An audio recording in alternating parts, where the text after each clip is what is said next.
ठीक है। अब इसमें सबसे पहली चीज फायरवॉल देख लेना था, system CTL status firewall D, yes. उसके बाद गेट इन फोर्स, चलिए सब सही है, गुड टू गो। अब क्या करना है, मुझे ये देखना है कि इस पे MariaDB इंस्टॉल है या नहीं, है ना। तो इसके लिए हम लोग क्या करेंगे, लिखना पड़ेगा मुझे MySQL, क्या लिखना होगा, MySQL SQL स्पेस -EU, और यूज़र का नाम क्या है, बाय डिफॉल्ट रूट रहता है, और -P। अगर ये पासवर्ड के लिए प्रॉम्प्ट कर दिया, मतलब समझेंगे कि इसमें MariaDB पहले से इंस्टॉल्ड है, कॉन्फ़िगर्ड है, ABC @123, गलती थी, 123 @12345 तक, यस आ गए। अब मुझे यहाँ से क्या करना है, तो यहाँ से करना ये है कि मुझे डेटाबेस मैनेजमेंट से रिलेटेड सारा काम करना है। अब एक डेटाबेस को मैनेज करना या एक ऑर्गेनाइजेशन के डेटाबेस को मैनेज करना, क्रिएट करना, ये सारा कैसे होता है, तो ये और इसमें क्या क्या प्रोसेस करना पड़ता है। तो अगर हम बात करें एक डेटाबेस, एक ऑर्गेनाइजेशन के डेटा को मैनेज करना, to manage database of an organisation, इसके लिए ज़रूरी क्या है, इसके लिए सबसे पहले ज़रूरी है डेटाबेस DBMS को सेटअप करना। सबसे पहला काम क्या था, सेटअप DBMS, वो हमने कर लिया है। MariaDB क्या है, DBMS का ही तो एग्जाम्पल है। सेकंड थिंग इसके बाद हमें क्या आना चाहिए, सेकंड थिंग इसके बाद हमें जो आना चाहिए वो आना चाहिए डेटाबेस क्रिएट करना। क्या आना चाहिए, क्रिएट डेटाबेस। फिर क्या आना चाहिए मुझे, ओपन करना आना चाहिए, ओपन बोलो या क्या बोलेंगे, या यूज डेटाबेस। आपको डेटाबेस को ओपन करना होगा, यूज करना होगा बिफोर यूजिंग दैट। अब डेटाबेस जब ओपन कर लिए उसके बाद आपको क्या आना चाहिए, create table inside the database. Database के अंदर आपको क्या आना चाहिए, टेबल बनाना आना चाहिए। इसके बाद आपको क्या आना चाहिए, रिकॉर्ड डालना। उसके बाद क्या आना चाहिए, insert record in the table में रिकॉर्ड डालना आना चाहिए। उसके बाद क्या आना चाहिए, देखना आना चाहिए, select record from the table. उसके बाद आपको क्या आना चाहिए, अपडेट क्या, रिकॉर्ड इन द टेबल में अपडेट करना आना चाहिए। उसके बाद delete record from the table से रिकॉर्ड को डिलीट करना आना चाहिए। उसके बाद आपको क्या आना चाहिए, ऑल्टर, क्या आना चाहिए, ऑल्टर, या यू कहो ना कि add new column in the table में कोई नया कॉलम आपको जोड़ना पड़ सकता है। उसके बाद रीनेम कॉलम का क्या हो सकता है, इन द टेबल में कॉलम का आपको नाम बदलना आना चाहिए। उसके बाद फिर क्या आना चाहिए, इसके बाद जो आपको आपके काम का चीज़ है जो आपको आना चाहिए, रीनेम के बाद डिलीट करना हो सकता है, या उससे पहले change data type and size of a column in the table. Data type भी बदल दो और साइज भी बदल दो, ये हो सकता है। जनरली लोग ड्रॉप तो नहीं करता है, उसका प्रैक्टिस तो नहीं करना है, कम से कम बस याद रखना है, लेकिन कॉलम को हम ड्रॉप नहीं करेंगे जनरली।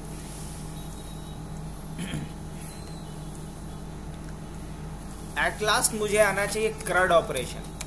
एट लास्ट क्या आना चाहिए मुझे, CRUD ऑपरेशन आना चाहिए।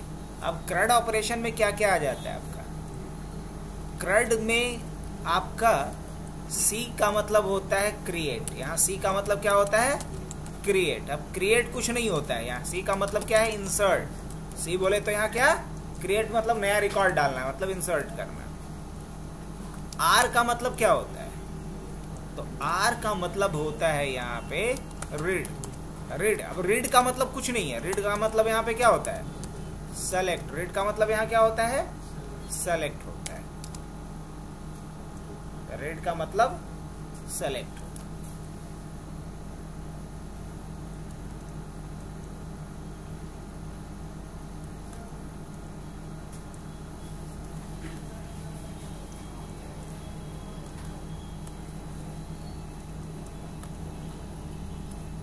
ठीक है, तो CRUD ऑपरेशन में आर का मतलब क्या होता है? रीड। रीड का मतलब क्या है यहाँ पे? सेलेक्ट। CRU, यू का मतलब क्या होता है? यू का मतलब होता है अपडेट। और अपडेट का मतलब यहाँ पे क्या है? रिकॉर्ड को चेंज करना, डेटा को चेंज करना, है ना। अपडेट मतलब है चेंज डेटा, न कि कॉलम, चेंज डेटा। और डी का मतलब क्या है? या चेंज रिकॉर्ड भी बोल सकते हैं। डेटा को की जगह पे हम क्या बोल सकते हैं? Change in record, change record. और उसके बाद फिर क्या है? डी। डी का मतलब यहाँ पे क्या हो जाता है? डी का मतलब हो जाता है डिलीट। और डिलीट से क्या डिलीट होगा? डिलीट रिकॉर्ड होता है। तो ये ऑपरेशन कम से कम इतना आपको आना चाहिए। अगर इतना आता है तो हम कह सकते हैं कि चलो सो हमें आता है। ऐसे MySQL का तो पूरा सीरीज ही है, आप उसको देखिए, पूरा डीपली उसमें बताए हैं। उतना डीपली का यहाँ ज़रूरत नहीं है, हम टाइम आप लोग का खेपना नहीं चाहते। वही हम ज़्यादा टाइम देंगे अपाचे सर्वर पे, ज़्यादा टाइम देंगे हम दूसरे सर्वर के ऊपर। लेकिन हाँ, जितना रिक्वायर्ड है उतना हम यहाँ पे भी बता दे रहे हैं। और अगर ज़्यादा किसी को चाहिए तो है ही ऑलरेडी, जाके देखिए, कीजिए। अगर डाउट होता है तो पूछिए, उसके लिए कोई दिक्कत है ही नहीं। अभी इतने में हम लोग कहाँ तक किए हैं वो देख के बताइए आप, हम उसी के हिसाब से चलेंगे। एक काम करते हैं, हाफ ऑफ स्क्रीन में इसको मैं रख देता हूँ। हाँ, तो हो गया है, तो आगे बढ़ेंगे। अगर यहाँ तक हमारा हो गया है तो फिर कोई मसला ही नहीं है। हाँ, नहीं, DDL भी करवा चुके हैं। इसके लिए अलग अलग क्वेरी का लैंग्वेज है, लाइक DDL हो गया, DML हो गया। अब मुझे लगता है कि ये दोनों मैं ऑलरेडी करवा चुका हूँ, 2 बार हो चुका है। तो आगे बढ़ते हैं। और इसमें से देखिए, तो पर्टिकुलर किसी ऑप्शन में कोई लग रहा है कि नहीं कर पाए हैं? सब चीज़ तो रिकॉर्डेड है, सब हुआ है। अब इसके बाद अगर कुछ करना है तो CRUD ऑपरेशन जब भी हम लोग करते हैं, हाँ, लिंकिंग बचा हुआ है। तो लिंक वाला बचा नहीं है, कल हम करवाए थे, लेकिन फिर भी हम बता दे रहे हैं अभी। आइए, अगर मान लीजिए कि 2 टेबल हम बनाना चाह रहे हैं कि दोनों टेबल आपस में लिंक हो, तो इसको ऐसे समझना पड़ेगा आपको कि, आइए देखते हैं MS वर्ड से, क्योंकि ऑनलाइन भी तो कुछ लोग हैं, हम बोर्ड पे बताने जाएंगे। तो लिंकिंग का क्या मतलब है वो पहले समझ लीजिए। देखिए, एक बड़ा इंपॉर्टेंट चीज है जो आपको डेटाबेस में आना ही चाहिए, और जो इंपॉर्टेंट कॉन्सेप्ट है उसको पहले थ्योरी समझा देते हैं, फिर लैब भी करके दिखा देते हैं।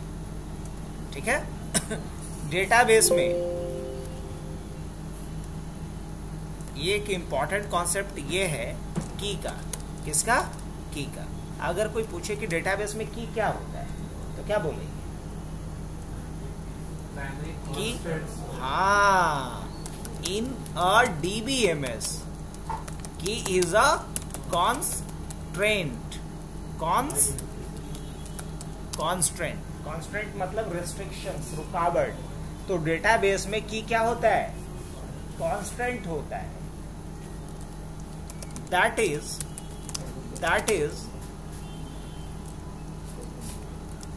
either used to restrict or link, restrict, filter and link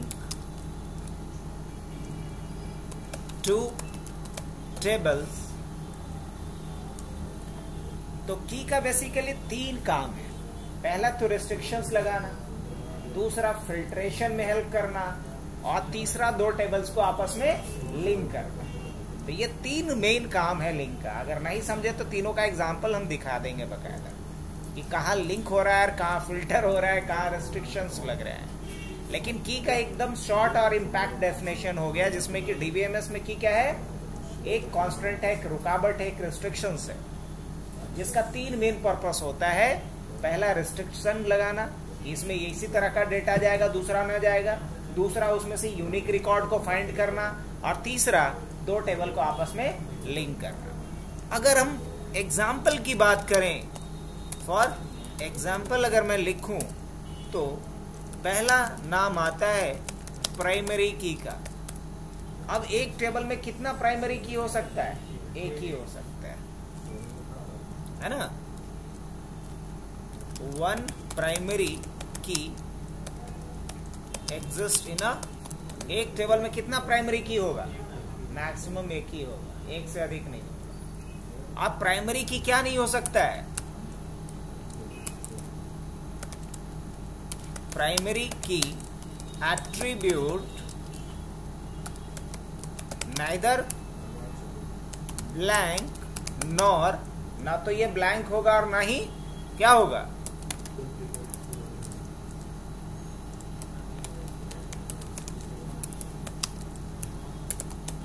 ना तो ये ब्लैंक होगा और ना ये क्या होगा, डुप्लीकेट वैल्यू होगा। प्राइमरी की का ये खासियत होता है। दूसरा जो होता है वो आपका है यूनिक की। लगे हाथ लिख लेते हैं बिकॉज उसी से मिलता जुलता है। यूनिक की क्या बोलेंगे? मोर देन 1 यूनिक की constant, more than 1 unique key constant can have in a table। एक टेबल में एक से अधिक यूनिक की कांस्टेंट हो सकता है ना।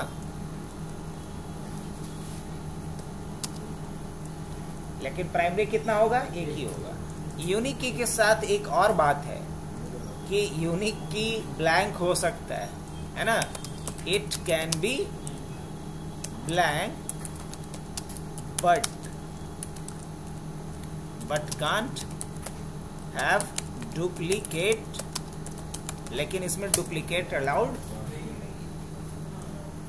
तीसरा जो है वो आपका है constant not null. Not null अगर कहीं पे लिख दिया आपने तो समझ लीजिए कि उसमें क्या नहीं हो सकता है? ब्लैंक नहीं हो सकता है, डुप्लीकेट हो सकता है, लेकिन ब्लैंक नहीं हो सकता है।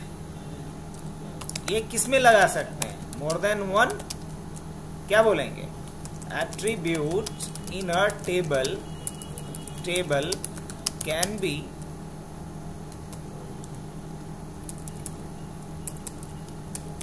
can have not null constraint। कह सकते हैं ना, एक टेबल में एक से अधिक एट्रीब्यूट जो होगा, एट्रीब्यूट यहाँ फील्ड को बोलते हैं, कॉलम को बोलते हैं, तो एक से अधिक एट्रीब्यूट का के पास क्या हो सकता है? नॉट नल हो सकता है। और ये क्या रख सकता है? इट कैन हैव डुप्लीकेट, इसमें डुप्लीकेट वैल्यू हो सकता है।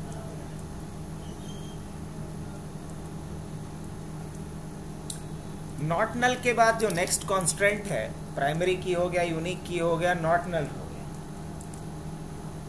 नेक्स्ट जो होता है चेक। क्या होता है? चेक। अब ये चेक क्या करता है? चेक ये चेक करेगा कि जो डेटा डाला जा रहा है वो सही है या नहीं है। अब जैसे एज का कोई कॉलम बना है, हम चाहते हैं एज 18 से कम एक्सेप्ट ही ना हो, तो वहां पे कौन सा कांस्टेंट लगाएंगे? चेक कांस्टेंट लगाएंगे। क्या बोलेंगे? Use to check the value at the time of entry. Entry के टाइम में ही अगर हम वैल्यू को चेक करवाना चाह रहे हैं तो कौन सा कांस्टेंट लगाना पड़ेगा? Check constant. एक से अधिक एट्रीब्यूट पे लगाया जा सकता है। अब कैसे लगता है ये बात भला ही नहीं पता तो हम देख लेंगे। एक होता है आपका डिफॉल्ट। क्या होता है? डिफॉल्ट। अब ये डिफॉल्ट का क्या मतलब है? मान लो कि हम अगर नहीं भी वैल्यू डालते हैं तो हम चाहते हैं बाय डिफॉल्ट उसमें वैल्यू आ जाए। तो बाय डिफॉल्ट कैसे वैल्यू आएगा? इसके लिए कौन सा तो क्या बोलेंगे? Use to assign default value, use to assign default value in the, क्या बोलेंगे? Use to assign default value in the, अगर हमें डिफॉल्ट वैल्यू सेट करना हो तो क्या यूज करेंगे? अब जैसे कि हम चाहते हैं कि कोई अगर सिटी नहीं दे तो बाय डिफॉल्ट पटना ले लो। अगर सिटी नहीं दे रहा है तो मान लीजिए कि कोई आप सोशल साइट्स का डेटा अगर कलेक्ट कर रहे हैं, अगर अपना वो एज नहीं भी दिया है तो इसका मतलब 18 तो होगा, तभी तो उसका प्रोफाइल बना है। तो वहाँ एज हम क्या ले लेंगे? बाय डिफॉल्ट 18 ले लेंगे। तो कोई भी वैसा डेटा जो बाय डिफॉल्ट उठाना है उसके लिए कौन सा कांस्टेंट लगाएंगे? डिफॉल्ट लगाएंगे। Last but not list, foreign की। अब ये फॉरेन की कांस्टेंट का क्या कहानी है? तो बोलेंगे कि फॉरेन की कांस्टेंट तब लगाते हैं जब दो टेबल को आपस में लिंक करना हो। तो क्या बोलेंगे? ये भी एक से अधिक हो सकता है, more than one foreign key constraint used in a table, more than one foreign key constraint used in a table.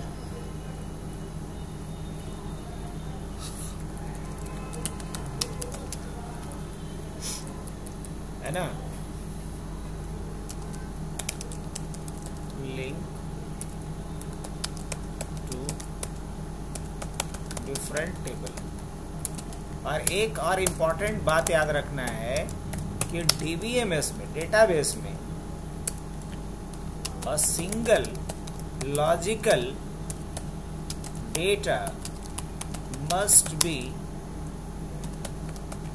separated in a single table to remove redundancy को रिमूव करने के लिए डेटाबेस का एक बेसिक प्रिंसिपल है, एक basic rule है कि एक लॉजिकल डेटा को एक टेबल में रखिए, दूसरे लॉजिकल डेटा को दूसरे टेबल में रखिए। ये बातें समझ में आ रही हैं? पक्का? चलिए अब देखिएगा, आप बताइएगा कि हम गलती कर रहे हैं कि नहीं कर रहे हैं। अब हमको खुद नहीं पता कि हम गलती कर रहे हैं कि नहीं कर रहे हैं।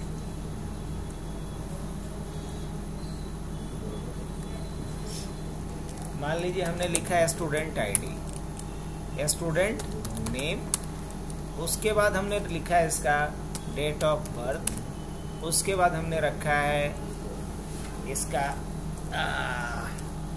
फ़ोन नंबर, ठीक है। उसके बाद हमने रखा है डेट ऑफ एडमिशन, उसके बाद हमने रखा है इसका CID, कोर्स ID, फिर क्या रखा है C नेम, कोर्स नेम, और C फी हमने रखा है, और फिर हमने कोर्स ड्यूरेशन रखा है, C ड्यूरेशन रखा है, करेक्ट, C ड्यूरेशन रखा है।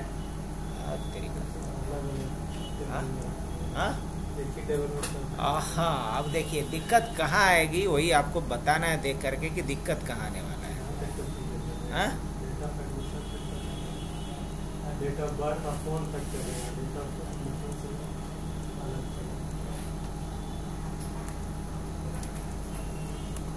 मान लीजिए फ़ोन के बाद यहाँ ईमेल ले लेते हैं, चलेगा?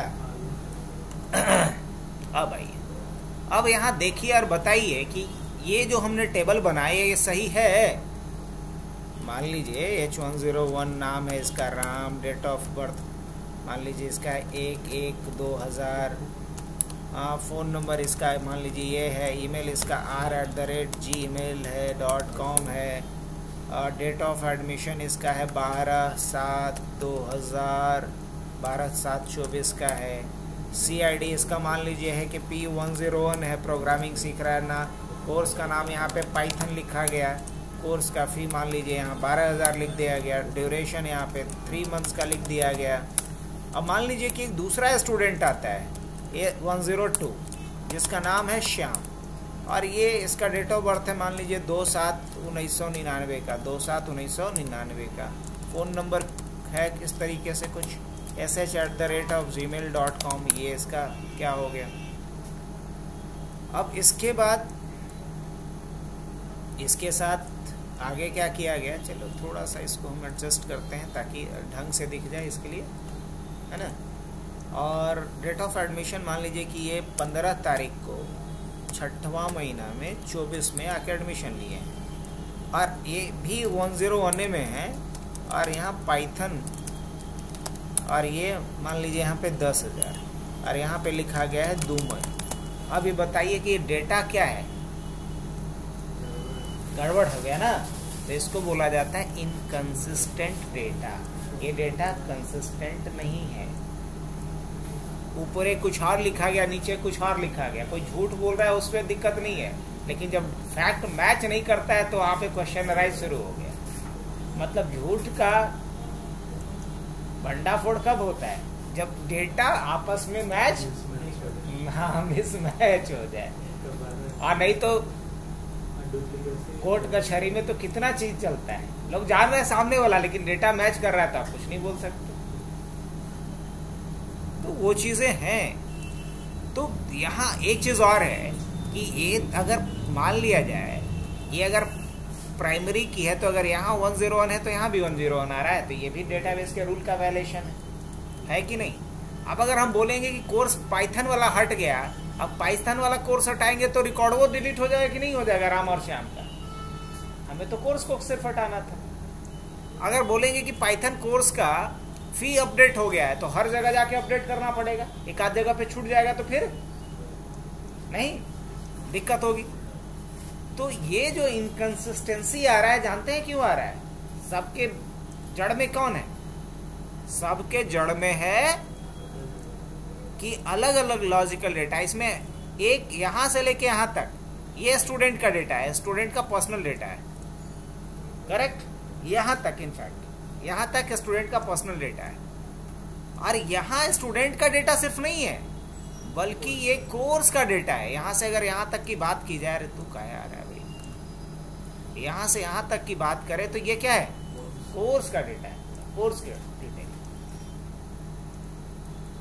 हाँ कि ना, एक कोर्स का डेटा है। तो हमने क्या पढ़ा है कि एक लॉजिकल डेटा को एक टेबल में रखिए, दूसरे लॉजिकल डेटा को दूसरे टेबल में रखिए। अगर एक ही टेबल में रखिएगा तो क्या होगा? यहाँ पे रिडंडेंसी रेज होगा, इनकंसिस्टेंसी रेज होगा। इसमें आप जो क्रड ऑपरेशन कीजिएगा तो उसमें दिक्कत आएगी, उस दिक्कत को एनामोली बोला जाता है ना।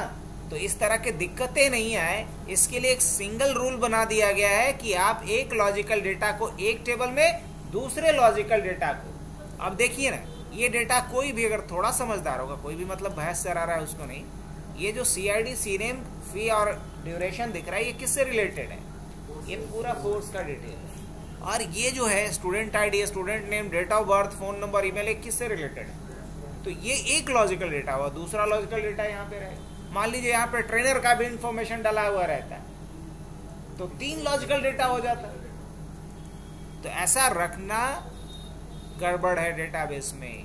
तो क्या करना चाहिए सर? तो करना ये चाहिए कि इसको स्प्लिट कर दीजिए, इसको स्प्लिट कीजिए यहाँ से, और स्प्लिट करके कहाँ ले जाइए? एक नया टेबल बना दीजिए। स्प्लिट करके क्या कीजिए? नया टेबल बना दीजिए।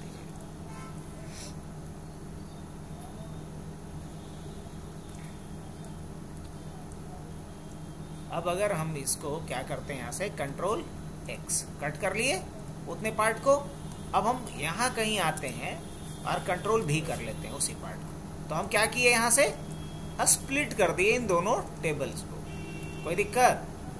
अब एक कहाँ भाग गया? एक टेबल जो है वो स्टूडेंट का हो गया, और ये टेबल किसका हो गया? कोर्स का। लिखना नहीं ना पड़ेगा, समझ रहे हैं ना? ये कोर्स है किसका? ये टेबल है स्टूडेंट का, ये टेबल किसका है? और इन दोनों को हमें आपस में क्या कर देना है? लिंक कर देना है। तो लिंक करने के लिए यहाँ एक काम करना पड़ेगा, दोनों में एक कॉलम तो कॉलम क्या होना चाहिए, कॉमन होना चाहिए ना। तो कॉलम एक इंसर्ट कर लेते हैं, कॉलम टू द राइट, और इसका नाम क्या रख देते हैं, CID, कोर्स ID। और यहाँ कोर्स ID क्या डालेंगे हम, P101, और यहाँ भी कोर्स ID क्या जाएगा, P101। कोई दिक्कत नहीं, लेकिन यहाँ 2 एंट्री की जरूरत है। बोलेंगे जी नहीं, 2 का जरूरत ही नहीं है मुझे, एंटायर रो को डिलीट कर देंगे, बस एक ही रिकॉर्ड चाहिए। हाँ, अगर दूसरा रिकॉर्ड डालना है तो माइट भी दूसरा एक अलग कोर्स होगा। मान लो कि P102 क्या है भाई, जावा है, क्या है 15,000 है, क्या है 2.55 मंथ्स है, चलेगा। अब मुझे करना क्या होगा, इन दोनों का आपस में लिंक करना होगा। तो लिंक करने के लिए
अब जो SID यहाँ पे है, ये जो SID है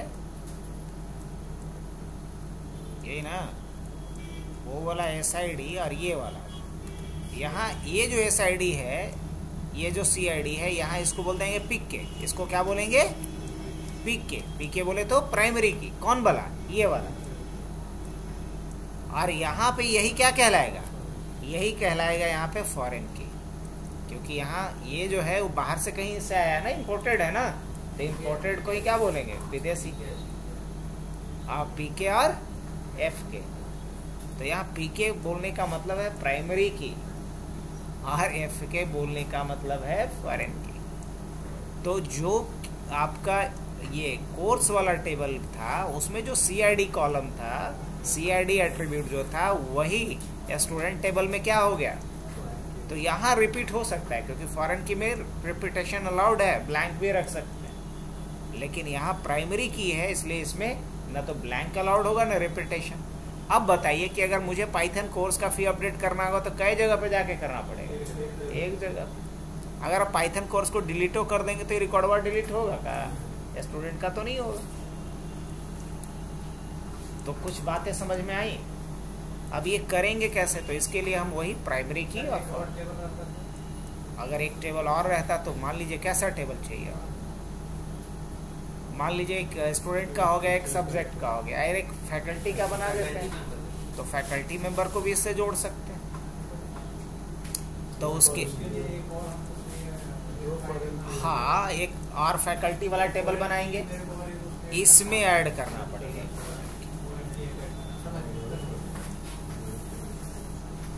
समझ गए? तो आइए इसको कैसे ऐड करेंगे वो दिखा देते हैं।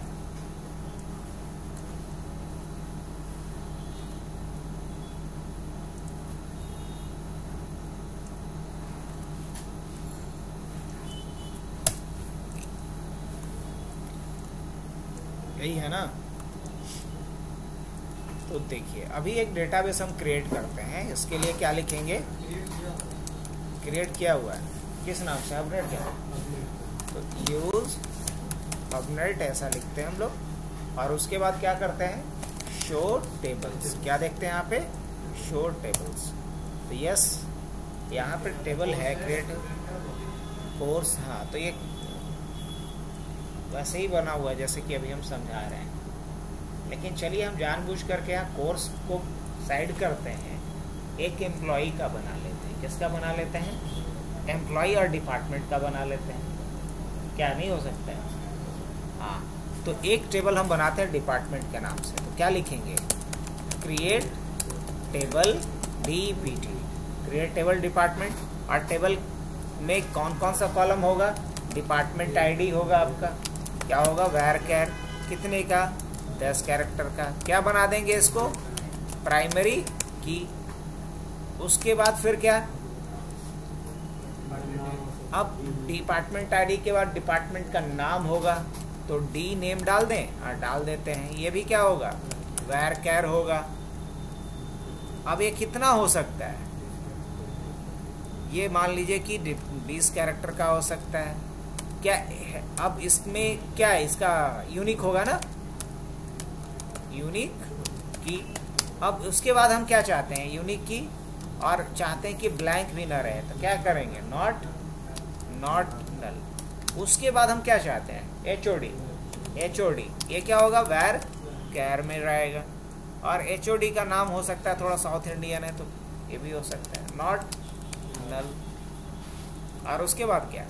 ब्रैकेट ये वाला बंद, और यहाँ टेबल क्रिएट। अब अगर हम देखते हैं शो टेबल्स, तो क्या दिखेगा?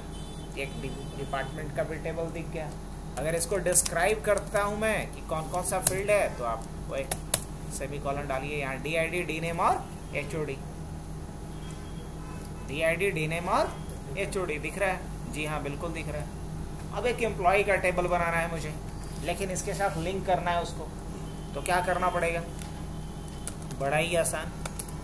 इसके लिए हमें लिखना पड़ेगा सबसे पहले वही create table EMP employ.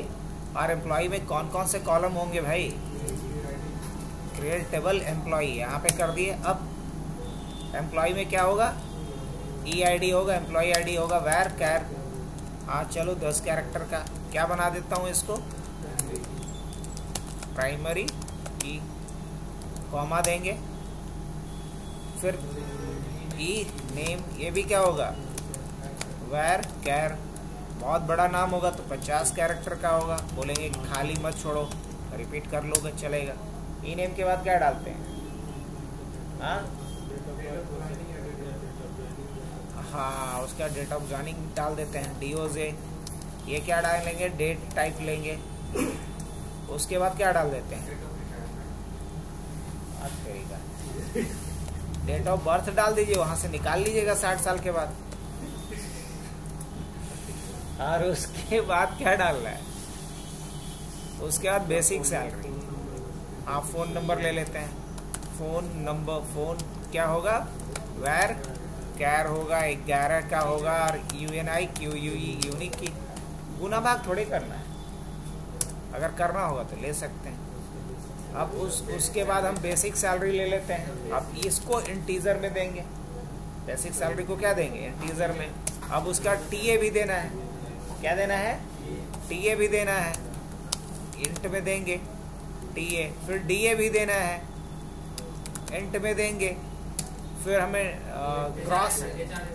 Gross salary अब मत दीजिए, TA DA हो गया ना। अच्छा, HRA भी दे दें। अरे क्या, अब उसके बाद ग्रॉस सैलरी भी दे देते हैं, और TDS भी काट ही लेते हैं। अभी तक देने के बाद तक तो ठीक है था, TDS इंट। अब उसके बाद नेट सैलरी, ये भी इंट में ही दे देते हैं। अब उसके बाद फाइनल, अब बनाना है क्या? डिपार्टमेंट ID, DID क्या लेंगे? varchar। कितना भाई? 10 कैरेक्टर। करेक्ट, 10 कैरेक्टर ही ना। और अब इसके बाद FOREIGN, फॉरेन की किसको बनाना है? इसी DID को। और किसका रेफरेंस यूज करेगा? तो रेफरेंस, और रेफरेंस पहले टेबल का नाम, तो क्या था? टेबल का नाम था आपका DPT, और उसमें कॉलम का नाम क्या था? DID ही था, DID ही था। अब यहाँ एंटर, अब बोलिए कॉमा काहे नहीं दिए हैं? इसलिए नहीं देखिए कि आखिरी है, आखिरी है इसलिए।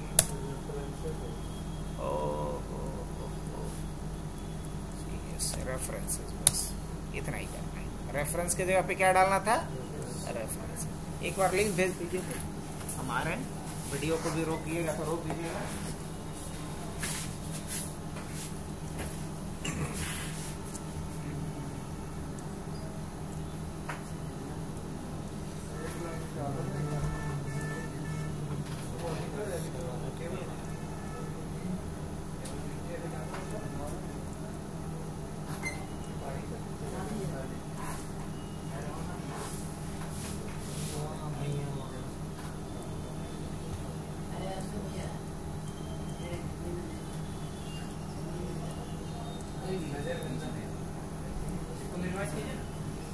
वही हमारा सर ऐसा करके गए हैं कि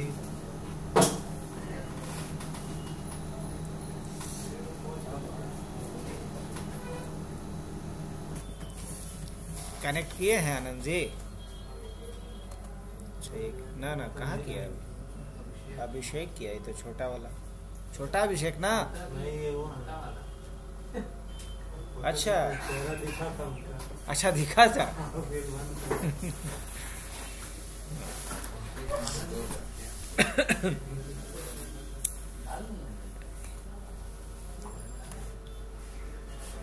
चलें तो अब यहाँ से देख लिया जाए कैसे डिस्क्राइब किसे कर लेना है अभी, एम्प्लॉय को।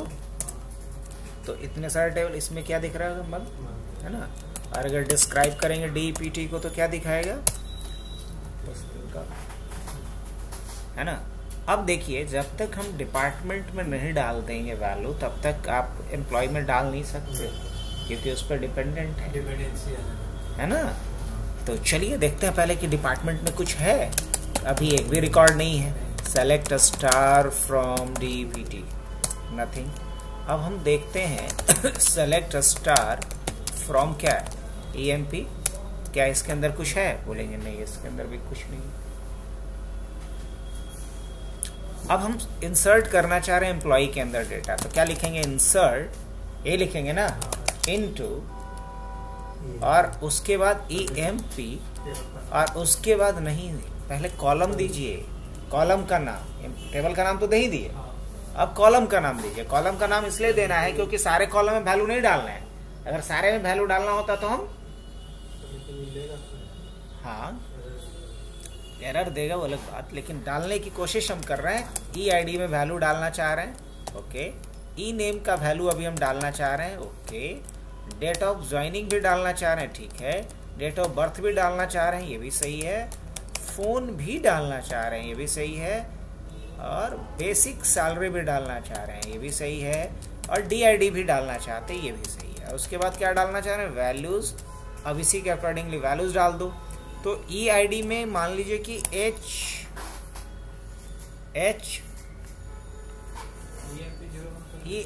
HE101 डाल देते हैं, HE101। और नाम डाल देते हैं, मान लीजिए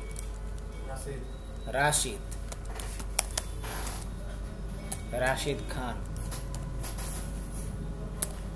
और उसके बाद डेट ऑफ बर्थ बताना है, डेट ऑफ ज्वाइनिंग बताना है। तो इनको तो रिटायरमेंट से ज्यादा लगाव था ना। तो देखिए, जब यहाँ ईयर पास कीजिएगा, कभी भी डेट पास करना है तो पहले ईयर लिखना होता है। सबसे पहले ईयर लिखना पड़ेगा। मान लीजिए 2000 का जन्म है, 2000 क्या, और पहले का? अच्छा, डेट ऑफ ज्वाइनिंग है कि डेट ऑफ बर्थ है? अच्छा, डेट ऑफ ज्वाइनिंग है सर। हाँ, तो डाल देते हैं 2000। मान लीजिए 24 का ज्वाइनिंग है, कितना? 7 5 और आप पहले ईयर, तब मंथ, तब डेट डालना आपको। उसके बाद फिर क्या था? डेट ऑफ बर्थ था, बताइए। 5/12/1992 और क्या 5/12 मतलब 12 ना, और 5 तारीख 5 12वां महीना चलिए, इसके बाद फिर क्या डालना है? फ़ोन नंबर डालना है। मान लीजिए राशिद खान का फ़ोन नंबर क्या है जी? 7992 484460। और कुछ? और फ़ोन के बाद फिर बेसिक सैलरी इनका। बेसिक सैलरी कितना दे दिया जाए इनको? हाँ,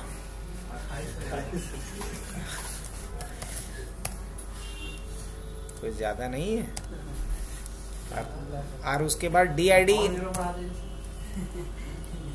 और इसके बाद DID क्या है? मान लीजिए डिपार्टमेंट ID इनका है D101, IT का ही है, D101 IT के लिए। अब ये जैसे ही यहाँ पे वैल्यू डाल के एंटर करेंगे तो यहाँ एक इशू आएगा, और वही इशू आ रहा है किस चीज का? हाँ, डिपेंडेंसीज का। जब तक डिपार्टमेंट वाले टेबल में D101 नहीं रहेगा तब तक आप वैल्यू डाल नहीं सकते। तो इंसर्ट इनटू DPT डिपार्टमेंट, और उसमें क्या था? अब देखिए इसमें मैं डायरेक्ट क्या लिख रहा हूँ? DPT, और उसके बाद वैल्यू डाल दे रहा हूँ। अब ऐसा इसलिए मैं कर पा रहा हूँ क्योंकि इसमें तो 3 ही कॉलम ही है और ऑर्डर भी याद है मेरे को। तो पहले मैं डाल रहा हूँ मैं D101, और ये मान लीजिए कि डिपार्टमेंट कौन सा है? IT। इसके हेड कौन है? और यहाँ पे हम डाल दे रहे हैं, चलिए ये हम अपना नाम नहीं लिखे हैं, आपका लिखे हैं। अब डिस्क्लेमर भी दे दे रहा हूँ D10, और इनको HR बना देते हैं, राशिद खान को। क्या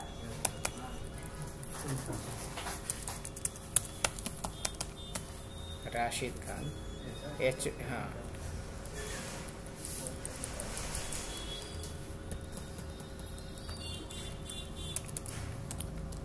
या सेल्स में इनको। तो 2 डिपार्टमेंट हो गया यहाँ पे, देख सकते हैं। सेलेक्ट स्टार फ्रॉम क्या? DPT डिपार्टमेंट, यस 2 है। अब वही वाला एक बार इंसर्ट क्वेरी फिर से चलाते हैं। इस बार चल जाना चाहिए। चल गया कि अगर हम देखेंगे अब सेलेक्ट स्टार फ्रॉम एम्प्लॉय लिख करके तो दिखाएगा एक रिकॉर्ड है हमारे पास। अब आपको ये पूरे तरीके से अच्छे से नहीं दिख रहा बिकॉज विड्थ कम पड़ रहा है। अब देखिए अच्छे से दिख रहा होगा। EID, E-नेम, date of joining, date of birth, phone number, फलाना डिकाना सब कुछ है। सर यहाँ पे जो बेसिक सैलरी डाटा है, जो PA, DA, HR ये सब कैलकुलेटेड हो जा सकता है? हाँ बिल्कुल जा सकता है, बिल्कुल जा सकता है। उसके लिए एक सेपरेट वीडियो ही बना के डाला गया MySQL का, उसको देख सकते हैं। और अभी नहीं तो हम नॉर्मली ऐसे बता देते हैं अपडेट क्वेरी इसी बहाने, वो भी जा सकता है।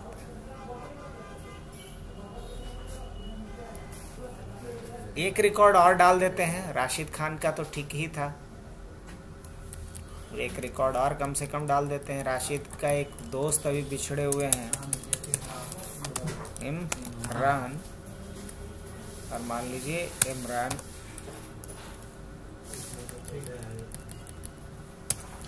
का 91 का जन्म है, 15 तारीख का है।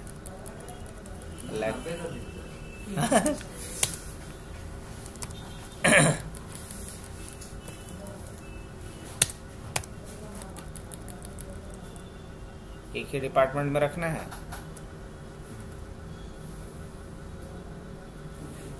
वन 102 में रख लेते हैं। 2 रिकॉर्ड हो गए। अब कितना डेटा दिखा रहा है? यहाँ पे 2 डेटा दिखा रहा है। अब अगर कभी ऐसा हो जाए कि मुझे यहाँ से जानना है कि बताइए कि राशिद जिस डिपार्टमेंट में है उसका हेड ऑफ डिपार्टमेंट कौन है? अरे तो ये तो अभी देखिए तब ना पता है।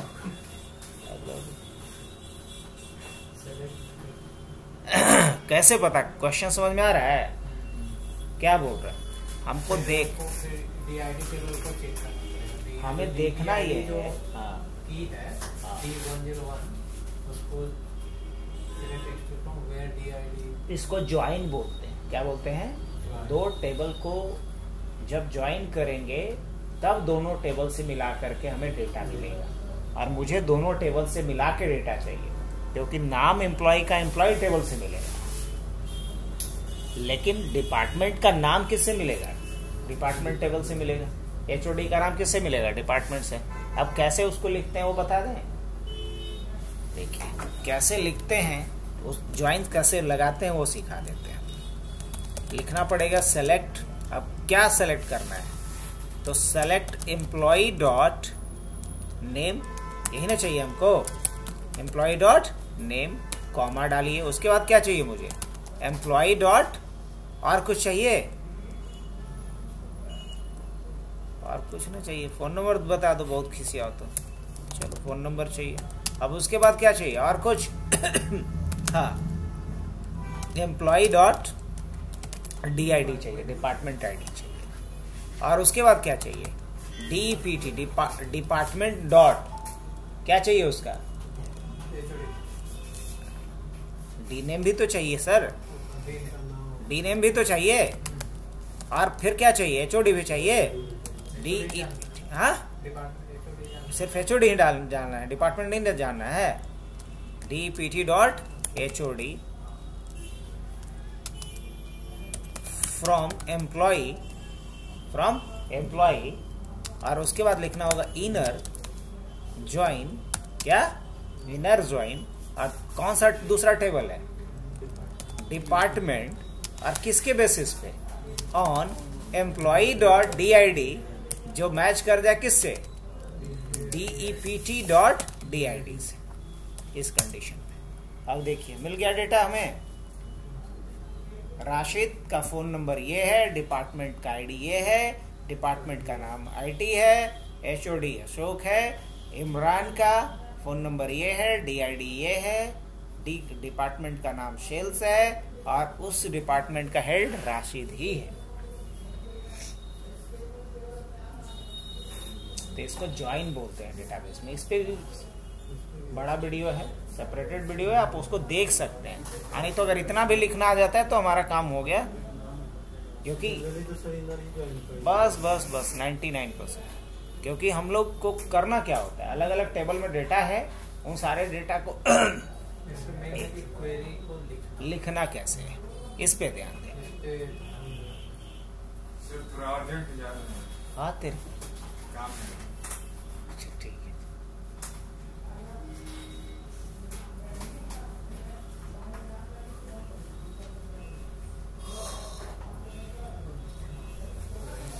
आगे बढ़े। तो अब अगर मान लिया जाए अभी से डेटा अगर अपडेट करना देखें, बेसिक सैलरी के बेसिस पे इसका TA DA HR ये सब निकलवा देना है। निकाल सकते हैं कि नहीं निकाल सकते? निकाल सकते हैं। कैसे? क्या लिखना पड़ेगा? अपडेट, उसके बाद किसको अपडेट करना है? EMP, और क्या करना है? सेट क्या करना है? TA, और TA इक्वल टू क्या करना है? बेसिक सैलरी का मान लीजिए 60%, 60/100। अब हो गया अपडेट दो जगह पे। अब उसी तरीके से TA के अलावा क्या अपडेट करना है? DA, ये कितना दे देना? महंगाई तो अपने चरम पे है, तो इसको भी दे देते हैं TA DA। और उसके बाद HRA कम देंगे 40%। HRA के बाद फिर क्या निकालना है? GS ना। तो GS कैसे निकलता है? सबको जोड़ करके BS plus TA plus DA plus HRA, ये भी अपडेट हो गया। अब TDS निकालना है। तो TDS कैसे निकलेगा? GS का 10/100, ओए सेमीकोलन लगा दो। अब नेट सैलरी निकालना है, तो फिर क्या लिखेंगे? Gross minus TDS। अब मुझे निकालना है नेट सैलरी, तो क्या डालेंगे यहाँ पे? GS minus TDS। अब अगर हम देखें यहाँ से सेलेक्ट स्टार फ्रॉम क्या करके, देखिए तो अपडेट हो गया है सब। 70,000 सैलरी बन रहा है जी राशिद जी। क्या चाहिए?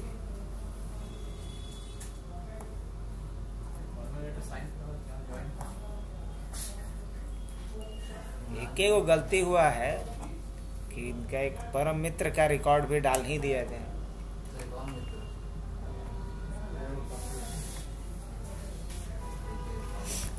चलिए हो गया। अब कांस्टेंट, चेक कांस्टेंट लगाना बताए हैं अभी नहीं। अब एक चेक कांस्टेंट, हाँ चेक और डिफॉल्ट नहीं बताया, फॉरेन बता दिए, प्राइमरी बता दिए, यूनिक बता दिए।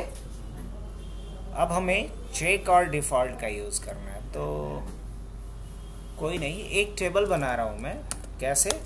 Create table users sorry users, और इसके अंदर क्या क्या फील्ड होगा? यूआईडी, यूजर आईडी होगा। varchar कितने कैरेक्टर का होगा? varchar मान लीजिए बहुत ज्यादा, तो 10 कैरेक्टर। इसको क्या बना दीजिए? प्राइमरी की बना दीजिए। यूजर आईडी के बाद क्या डालना है? पासवर्ड डालना है। हाँ बिल्कुल डालना है पासवर्ड। ये भी क्या होगा? varchar होगा। varchar होगा, कितने का हो सकता है? 10 कैरेक्टर का हो सकता है।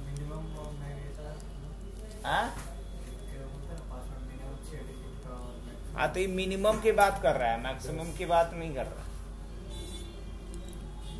ये उल्टा बोल गया मैं, ये मैक्सिमम की बात कर रहा है, मिनिमम की बात नहीं कर रहा है। मिनिमम जितना भी डालना है उतना डाल सकते। पासवर्ड के बाद फिर क्या है? आईडी डाल दिए, पासवर्ड डाल दिए। मेन तो एज के ऊपर लगाना था ना जी। एज क्या डालना है? एज इंट लेगा। एज क्या लेगा? इंट लेगा। और यहाँ क्या लगाएंगे? चेक। चेक, और चेक क्या करो? Age is greater than equal to 18, ये होना चाहिए। चेक कांस्टेंट ऐसे। अब उसके बाद क्या डाल देते हैं? सीटी। सीटी क्या होगा? varchar, और सीटी क्या हो सकता है? 20 कैरेक्टर का। और यहाँ क्या डाल देते हैं? डिफॉल्ट। और डिफॉल्ट क्या डाल देंगे? पटना।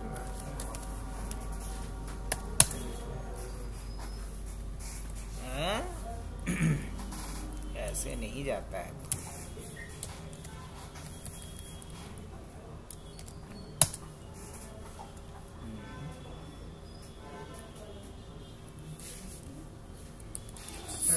सिटी के एज 18 सिटी के बाद स्पेस होगा। नहीं उससे भी यहाँ पे एरर है। ये जो डिफॉल्ट लिख रहे हैं ना, डिफॉल्ट के पास है। अगर डिफॉल्ट हटा देंगे कोई एरर नहीं रहेगा।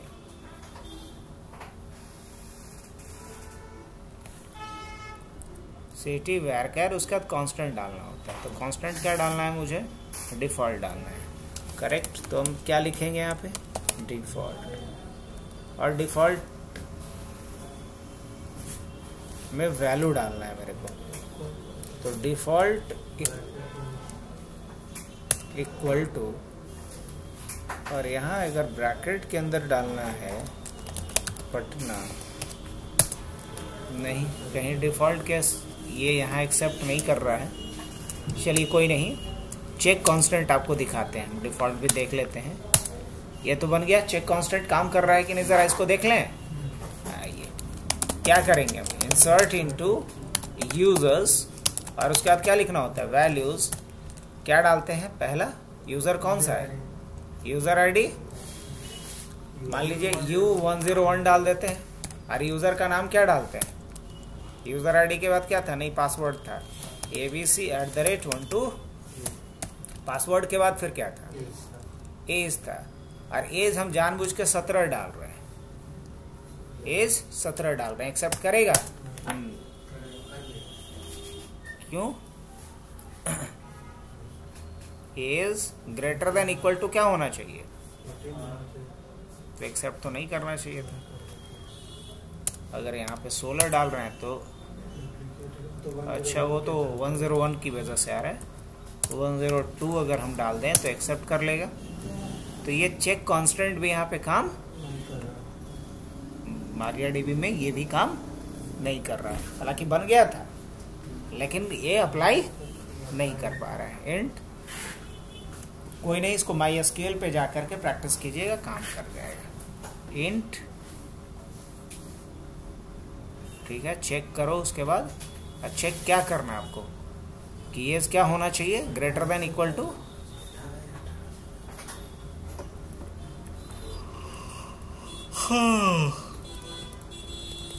एक काम करते हैं, यहाँ इक्वल टू हटा देते हैं हम, और यहाँ नाम बदलना पड़ेगा जी।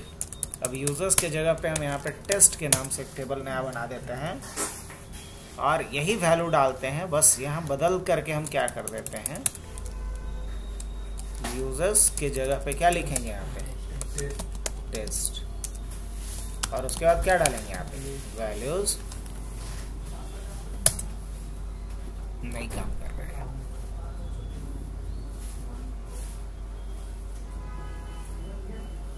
वही MySQL में काम करेगा ये।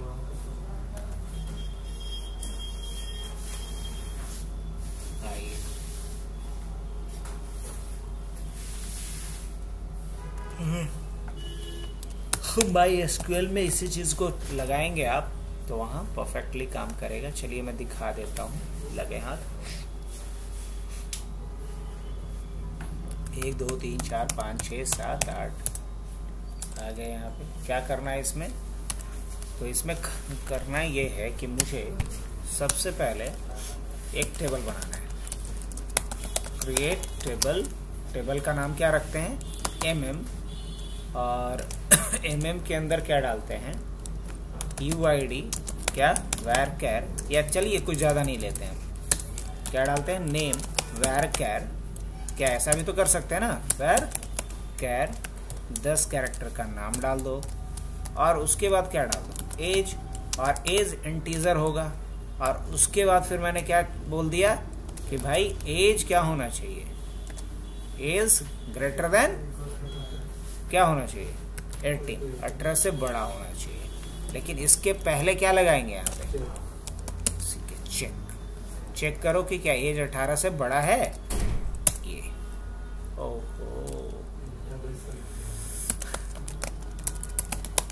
डेटाबेस इन DB,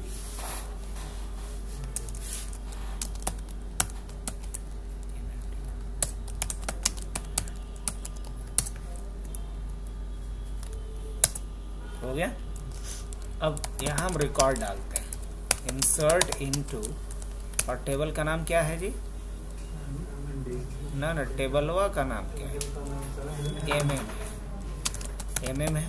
वैल्यूज डालने की कोशिश करते हैं, जैसे नाम डाले राधा, और इसका एज हम डालने की कोशिश कर रहे हैं 16 साल।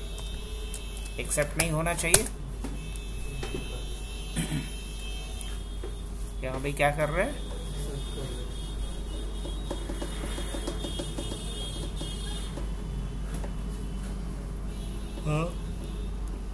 यहाँ 16 एक्सेप्ट नहीं होना चाहिए था, ग्रेटर देन 18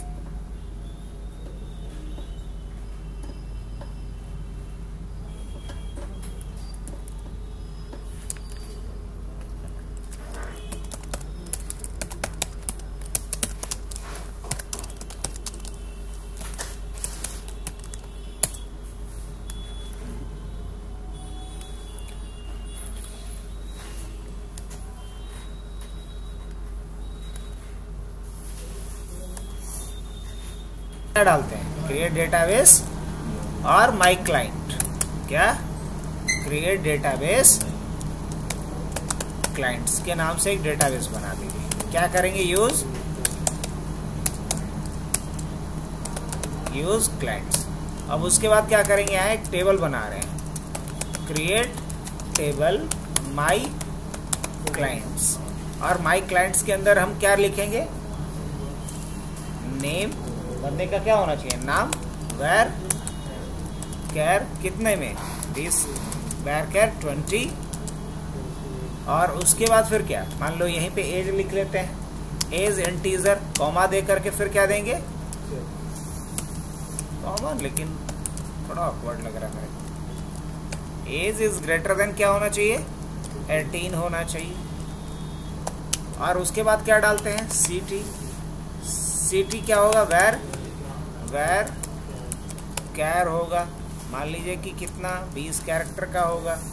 और यहाँ आप क्या लिख सकते हैं, डिफॉल्ट, हाँ ये ठीक है, ऐसे लिखा जाता है, ये चलेगा, ठीक है, सेमीकोलन दे चुके हैं। अब हम क्या चाहते हैं, यहां से एक रिकॉर्ड डालना चाह रहे हैं, इंसर्ट इनटू, किस में रिकॉर्ड डालना चाह रहे हैं, माई क्लाइंट्स में। और माई क्लाइंट्स में क्या डालना चाह रहे हैं, पहले नाम डाल देते हैं, मान लीजिए दीपक। अब एज हम 16 डालने की कोशिश कर रहे हैं, वैल्यूज भी छूट गया है और एक और गलती कर रहे हैं। क्या गलती कर रहे हैं, क्योंकि अगर कोई कॉलम छोड़ना है तो आपको कॉलम का नाम पहले लिखना पड़ेगा, और हम जानबूझ के यहाँ छोड़ रहे हैं, देख रहे हैं कि डिफॉल्ट वैल्यू उठाता है कि नहीं उठाता है। तो हमें यहाँ पे उन कॉलम्स का नाम भी देना होगा जहाँ डेटा डाल रहे हैं, तो कौन सा, नेम और एज, और बाकी को छोड़ना है। क्या हो गया, एक्सेप्ट हो गया ना। सेलेक्ट स्टार फ्रॉम क्या, माई क्लाइंट्स। बात करिए, डिफॉल्ट तो उठा रहा है, देख रहे हैं डिफॉल्ट क्या कर रहा है, उठा रहा है। पटना तो उठा लिया खुद से, हम नहीं भी डाले तो।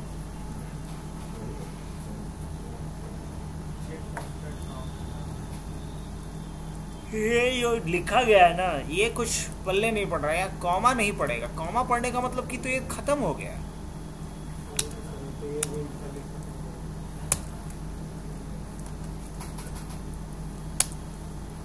ये सही है, चेक एज एंड, और उसके बाद लिखना है check age is greater than, हाँ ग्रेटर देन भी लगा के देख सकते हैं, कोई नहीं।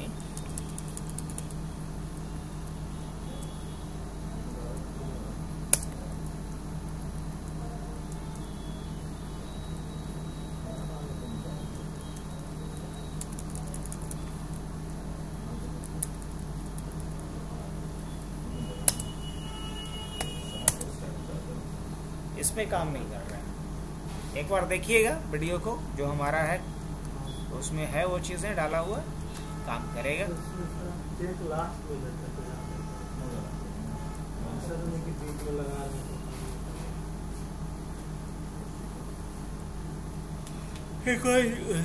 देखिएगा उसके बाद, क्योंकि एसक्यूएल में भी अभी काम नहीं किया है, तो टेबल्स को लिंक करना भी आ गया अपने को नहीं। अब इसमें एक और बड़ा काम का चीज होता है कि अगर अलग अलग यूजर है तो उसके लिए अकाउंट कैसे बनाएंगे और उसको अलग अलग लेवल का परमिशन कैसे दें, नहीं समझ में आया। अब अगर देखना है कि इसमें यूजर कितना बना हुआ है तो कैसे देखेंगे, select users from my SQL dot user, select user from mysql dot, तो यहाँ कितना यूजर अकाउंट बना हुआ है भाई, एक ही बना हुआ है 4 बार, दैट इज रूट। अब मान लीजिए कि एक नया यूजर अकाउंट बनाना है, कैसे बनाएंगे, क्या लिखना पड़ेगा, क्रिएट यूजर और उसके बाद यूजर का नाम, क्रिएट यूजर, यूजर का नाम। तो यूजर का नाम मान लीजिए ANANT आनंद, सभी को यहाँ फिर सिंगल कोट @ को कभी सिंगल कोट में नहीं रखते। उसके बाद कंप्यूटर का नाम या सर्वर का नाम, तो क्या है सर्वर का नाम, लोकल होस्ट, इसको सिंगल कोट में रखेंगे। क्रिएट यूजर, यूजर का नाम, और उसके बाद देना है आइडेंटिफाइड बाय, और यहाँ पासवर्ड डाल देते हैं, मान लीजिए आइडेंटिफाइड बाय में डाल देते हैं abc@123। एक यूजर बन गया। अब कैसे पता चलेगा यूजर बन गया, देख लो। अब यहाँ अनंत नाम का एक यूजर दिखने लगा। अब अगर अनंत यूजर से लॉगिन करेंगे तो उसके पास ऑथोरिटी नहीं है, परमिशन देना पड़ेगा। परमिशन देने के लिए यहाँ पे ग्रांट नाम का एक क्वेरी होता है। क्या क्वेरी होता है, ग्रांट। और छीनने के लिए क्या होता है, रिवोक नाम का क्वेरी होता है। अब अगर मान लिया जाए मुझे यहाँ से क्या करना है, बाहर निकलना है। अभी हम किससे लॉगिन थे, रूट से लॉगिन थे, बाय कर दिया। अब अगर मान लिया जाए मैं लॉगिन करना चाह रहा हूँ अनंत से MariaDB सर्वर के ऊपर, तो क्या लिखना पड़ेगा, MySQL -u और उसके बाद क्या, ANANT, क्योंकि कोई जरूरी नहीं कि रूट ही यूजर से लॉगिन करके आप सारा काम करेंगे। हो सकता है कि आप लिमिटेड यूजर से लॉगिन करके काम करना चाह रहे हैं या अपने असिस्टेंट को अलाउ करना चाह रहे हैं कुछ एंट्रीज करने के लिए। और उसके बाद क्या लिखेंगे, -p, पासवर्ड क्या डालेंगे यहाँ पे, abc@123, यही ना था इनके लिए पासवर्ड।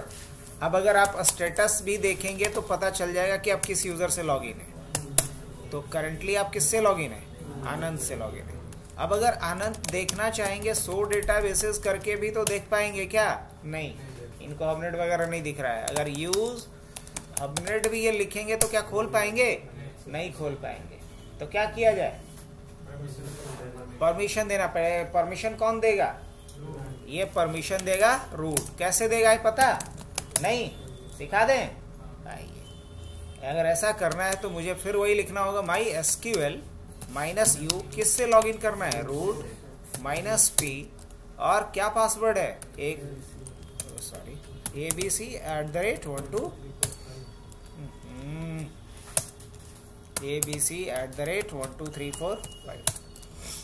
अब यहां लिखना होगा मेरे को ग्रांट ऑल ऑन, पहले किस पे देना है ये बताइए। तो हम बोल रहे हैं हबनेट के ऊपर जितना टेबल है सब पे दे दो, और किसको दे दो उसका नाम बताइए। तो क्या लिखेंगे, ANANT आनंद @local-host बस इतना देना है। परमिशन दे दिए किसको, अब यहां से क्विट कर जाते हैं। अब अगर हम दोबारा लॉगिन करते हैं किससे, abc@123।